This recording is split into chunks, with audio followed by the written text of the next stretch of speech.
Okay. Yesterday, Eric, the rain. Interesting stakes for this game. I mean, two Titan teams in the Eagles and the Bills. And how physical did this game look? Was this the kind of game, seeing Allen get hit like he did, and then the Bills' defense in the second half especially, did that stand out to you about yesterday? Yeah, it seemed chippier than a team that's supposed to play, every 4 years. I know we played them a couple years ago, or we played them in 2023. And based upon, now playing that 17th game, I guess we'll play the Eagles and other NFC opponents more often. But It was pretty chippy out there, that's for sure. It started with the special teams plays, and then, it was chippy throughout this game. It was hard hitting. It was physical. And, they were going at it out there. And, both teams tried to establish the run throughout the game, neither that successfully, but both, especially with the rain, wanted to play a physical brand of ball. And, yeah, I'm with you. It was a physical game out there. Eric, it's been a long time. Maybe this is my being spoiled, but it's been a long time since the Bills have had sort of a complete, really good day, 4 quarters. Even Pittsburgh, where they ended up pulling away. They had 3 points at halftime. I don't know. Maybe you just want to bring yourself to get past this as the playoffs come around. But it's not the greatest feeling in terms of confidence and faith in this team when even Cleveland, we didn't speak you and I last week, trailing at home to Tampa and Cincinnati in the fourth quarter. It's another one yesterday where, how long were we into the game before the Bills even scored at all? Well into the fourth quarter. It's not the kind of form, I guess, I want to see them be in. No, I'm with you. And we keep thinking, okay, now it's going to start clicking, and now it's going to start clicking. And, it's a culmination of everything. Yes, the mistakes on offense left them scoreless yesterday, but really they didn't have great drive starts either. It wasn't like the defense forced a turnover to kind of jumpstart things, a big special teams play. We were consistently losing the special teams or the field position battle again yesterday. And, it's just we're struggling at times to finish off drives, to score points. And then, defensively in the games that we can't, make those disruptive plays, we're not necessarily setting this team up with great field position when teams punt the ball away. Shakir did have the nice return yesterday. That was, his best return of the season. But other than that, you don't really have a feared punt returner back there. All that being said, you just keep waiting for them to put it together. Okay, now the defense is playing better. Here we go. This is going to be one of those signature Bills games that we've gotten so accustomed to. I mean, this Bills team over the last 5-6 years has the biggest point differential margin in the NFL by a wide margin. And that's because they haven't had so many games where it clicked on both sides of the ball. And we just have not had, I guess maybe Carolina's the last time that we could say that this year. And we played a backup quarterback in Andy Dalton. Now that Carolina team looks better now than that win maybe even did at the time. But, yeah, there's concerns. It just seems like there's the little mistakes, whether it's the Josh Allen fumble, the bad decision on the sack, the missed shot down the field to Cooks, which I'm glad he took. You take those shots, try and get on the same page with him, see if he can be an impact player down the field. But just enough things happen where you shoot yourself in the foot and you're just not quite good enough to overcome those right now. And you don't really have that, kind of go-to guy on the outside. And, whether it's Josh's foot or whatever, not making plays on the scramble drill yesterday that, kind of have become a cheat code over the years on those third and long plays where maybe we had a holding penalty that in the past we could overcome, and we're just not overcoming them consistently right now. Mm-hmm. Eric, Allen is taking so many hits. This is not new to yesterday or exclusive to yesterday. 14 sacks last year, 40 this year so far. I try not to, make any effort to get in his head, and I want everybody listening to know that. Like I'm not trying to think like he might be thinking or whatever, but at the same time, I think we're maybe all wondering how much pressure he's feeling, or even like physically, or just what he thinks of this point that we're making in here constantly about the lack of, quality weapons. Whatever it is, you have a game like yesterday where he doesn't see Cooks open on that fourth down, gets hit short. Then, of course, quintessentially the last play of the game. Do you want to offer a theory? Is there one worth, taking seriously here? try to predict maybe where his head is at?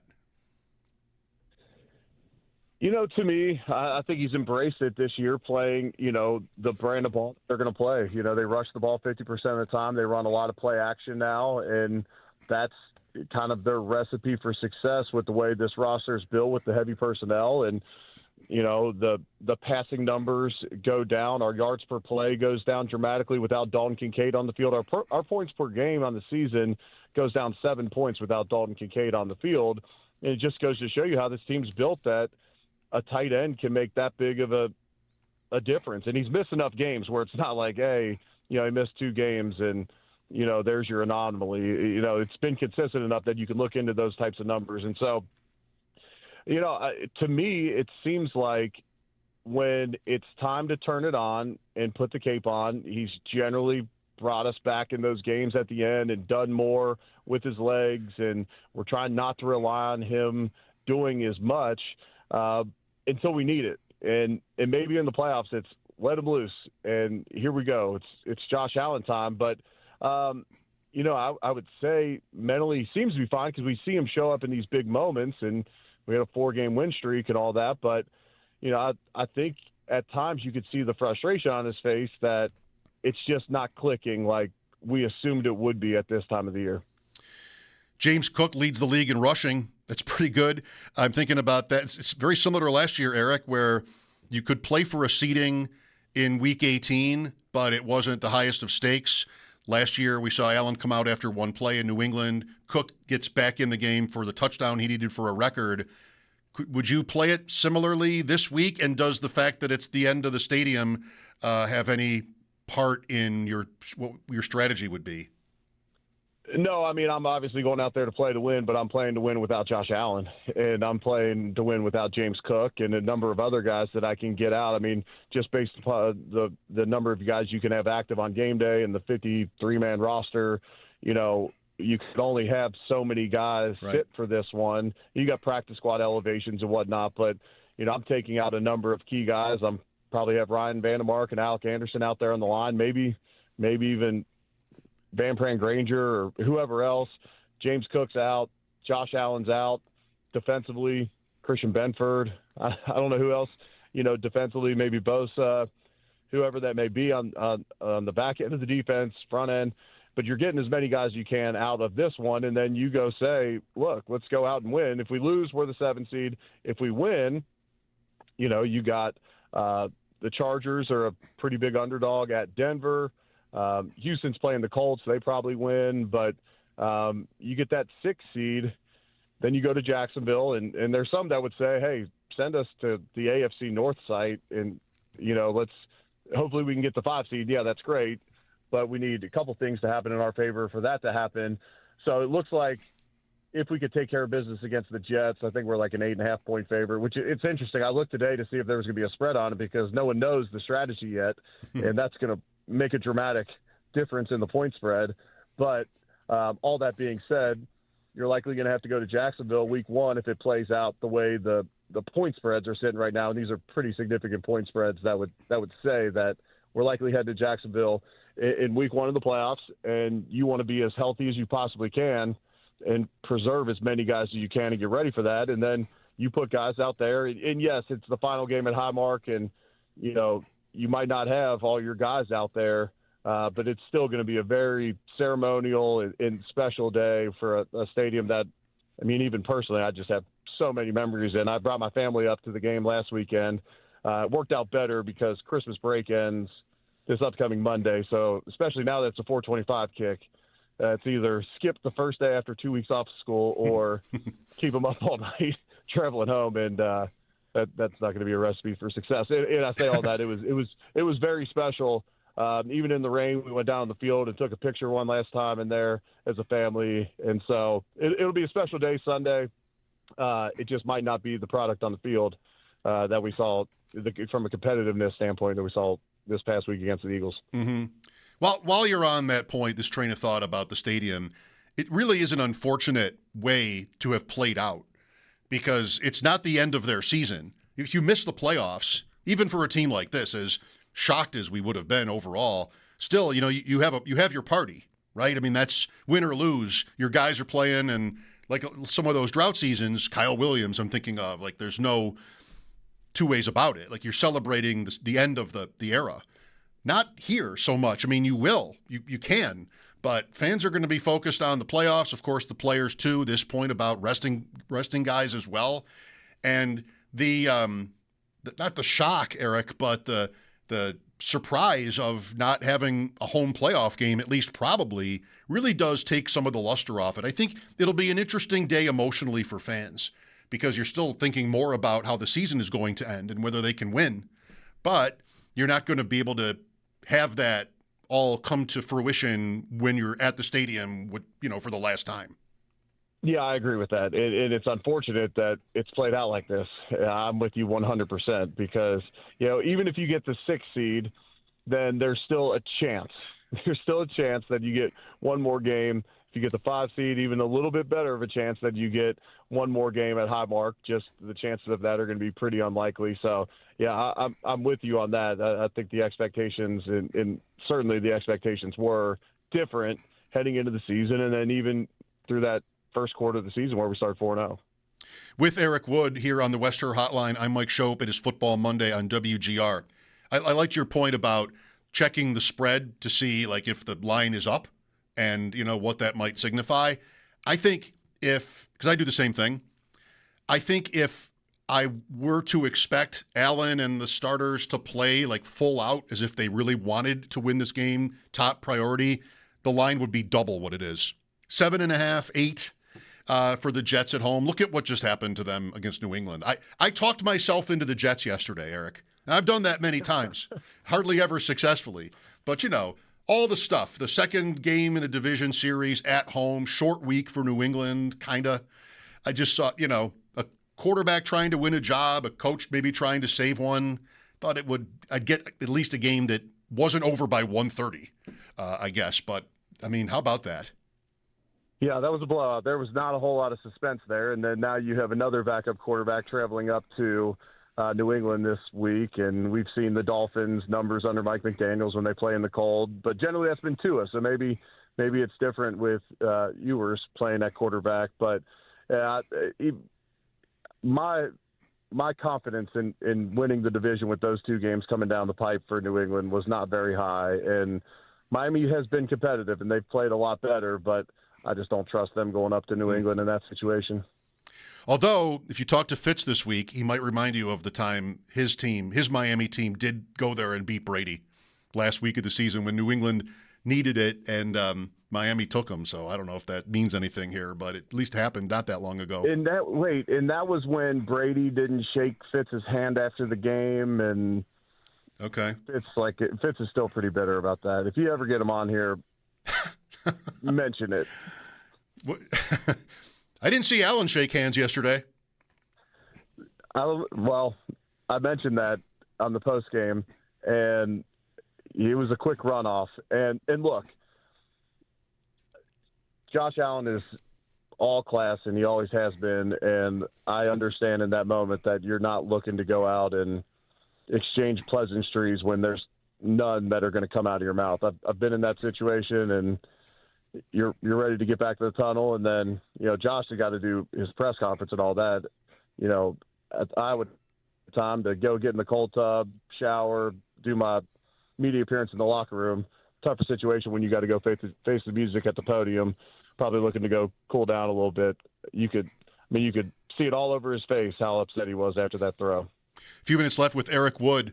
These possible playoff opponents, the Jags maybe first. You laid it out. I think it's most likely that the Bills will go to Jacksonville. Not a sure thing, but maybe New England, Houston, Denver, or the others even.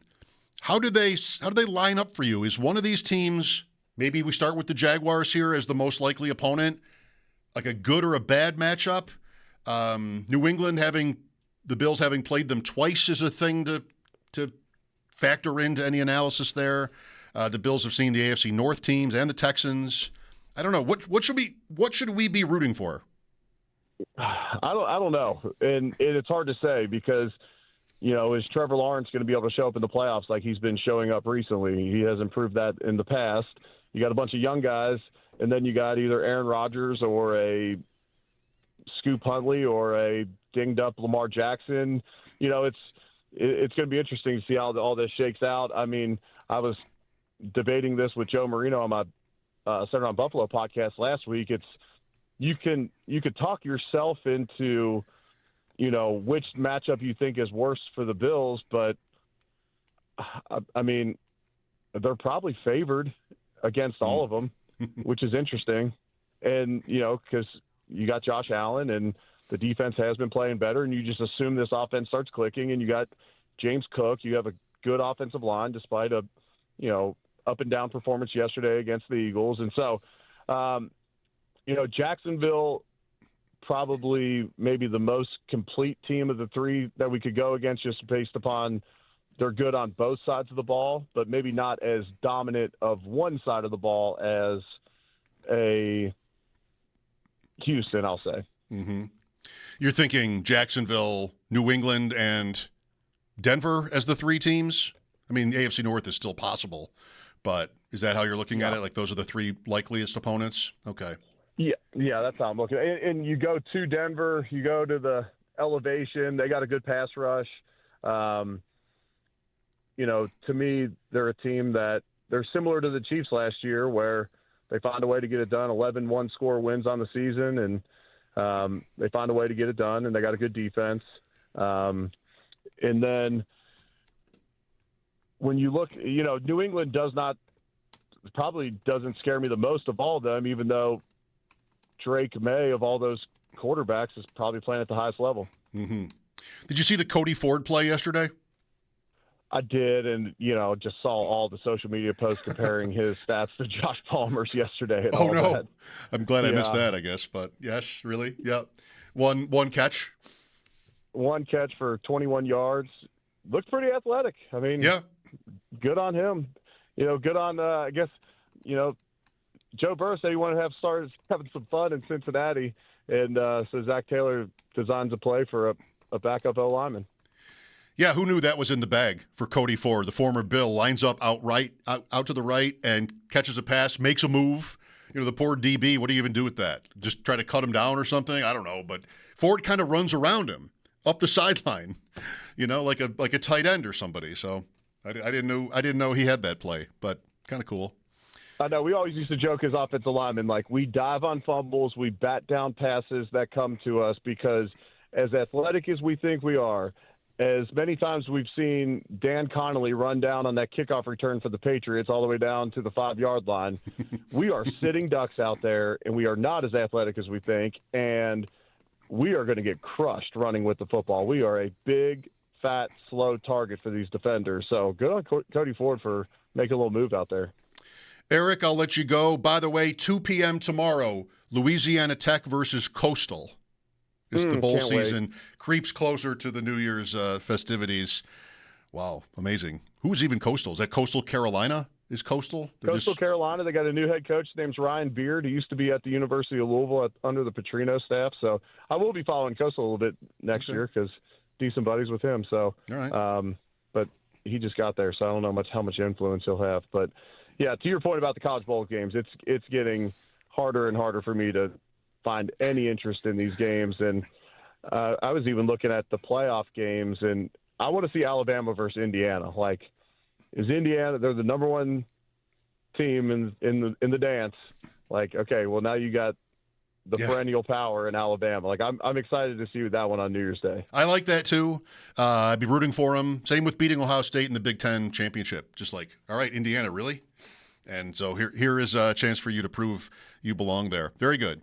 Eric, thanks for today. Happy New Year, and we will talk Wild Card Weekend next Monday.